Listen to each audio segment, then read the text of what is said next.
What's up, guys? So this is the first base design I want to show you. Now this base design is mainly for solo duos.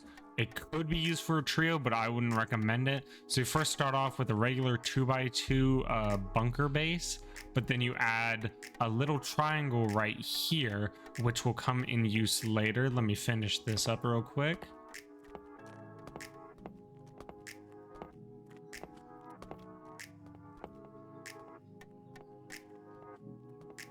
But basically, in that little triangle area, as you can see, all of our furnaces will be there.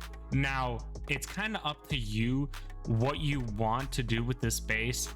This is all just a layout that you can follow.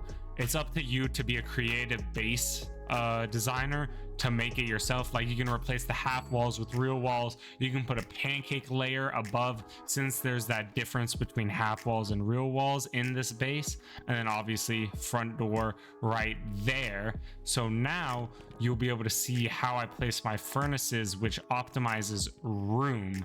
So I can manage to place 3 furnaces right here, which allows me to use a triangle for furnaces, but also for a jump up at the same time.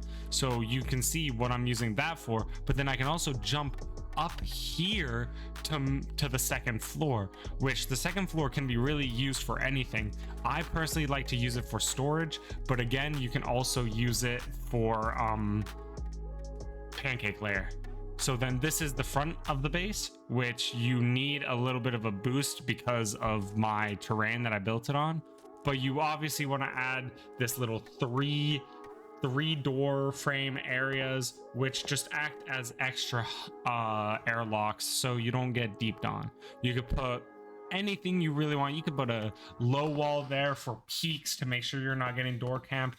But it's basically full creative freedom. You don't want to constrain yourself to anything, because as soon as this video uploads, people will watch this and they will understand the base design and they can possibly raid you. So don't be constrained. This is just a layout. Be creative with it. You can use this area right here. I like to have as my own pancake layer 2, while it's also working as the jump up for the 3rd floor, which usually I make into a shooting floor or peak downs, whatever I kind of want. Again, I'm emphasizing this creative aspect for you to go and do whatever you want with your base. So as you can see, this is the pancake layer. This prevents people from top downing you, but in reality, you could also use it as a little hidden loot room, or you can just not make a pancake layer at all. Just leave it normal. So as you can see, I make this area my little tool cupboard storage cabinet for storage. I can also put carpentry tables. I can put anvils. I can put anything I want. And the base is pretty much complete. Full rain with it, and the bunker works like so. So basically, you just take whatever's in the way, you place a half wall, 2 half walls, and a floor right there. And if I quickly go through here, demolish it, but place back the wall, you can see if I were to break this half wall right there, the floor breaks. And just make sure you have a bag in the core of your base so that it works.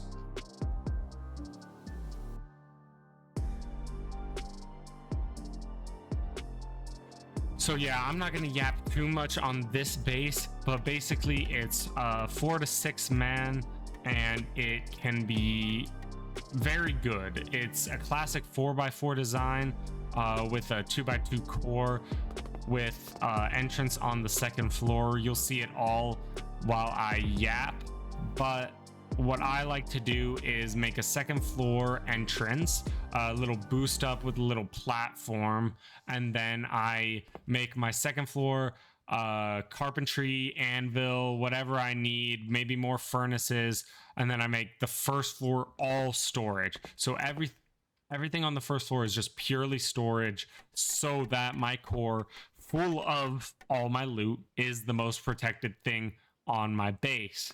Now I can either make the outer layer, whatchamacallit, I can either make the outer layer furnaces and carpentry, whatever I want, but typically I just leave it like that unless I get really loaded. But yeah, you get the idea. I'm gonna stop yapping, continue watching.